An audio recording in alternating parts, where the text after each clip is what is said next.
మనకి ముత్యం గాని, పగడం గాని, నవరత్నాలు ఉన్నాయి కదా!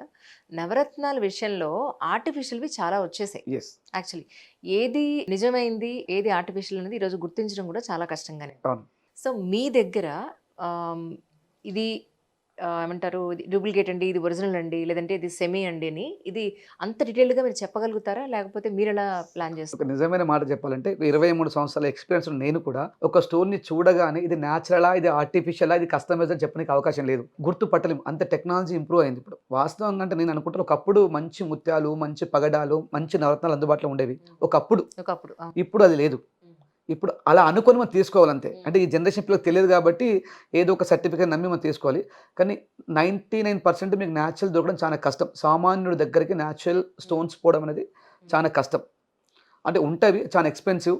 అవి కొన్ని కొన్ని స్టోర్సే మెయింటైన్ చేస్తూ ఉంటాయి. ఉన్నా కూడా చాలా ఎక్స్‌పెన్సివ్ ఉంటాయి. వాళ్ళకి అడ్రెసెస్ కూడా ఐడియా ఉండదు. అన్నీ కస్టమైజ్ స్టోన్సే అండి. నేను అనుకుంటాను ఒక వైట్ స్టోన్ సీజెడ్ ఉంది. అందులో 10 కంపెనీస్ ఉన్నాయి. సీజెడ్, సరోస్కి, సిగ్నిటీ, జర్కోన్ అని నంబర్ ఆఫ్ కంపెనీస్ ఉన్నాయి. నేను ఒక బల్క్‌గా నేను ఒక ₹1,00,000 ఇది కొన్నాను అనుకోండి. నా పేరుకు రాసుకోవచ్చు దానిపైన. ఎగ్జాంపుల్ చెప్తున్నా. నేను ₹1,00,00,000 ఉంది. ఒక కంపెనీ ఉంది. మైన్ ఉంది. ₹1,00,00,000 నేను స్టాక్ కొంటానండి. నాకు నా బ్రాండ్ ఏసి ఇవ్వండి అంటే నా బ్రాండ్ వాడికి కావాల్సింది వ్యాపారం. అవును. అవును. అలాంటి సిట్యుయేషన్‌లో ఉంది.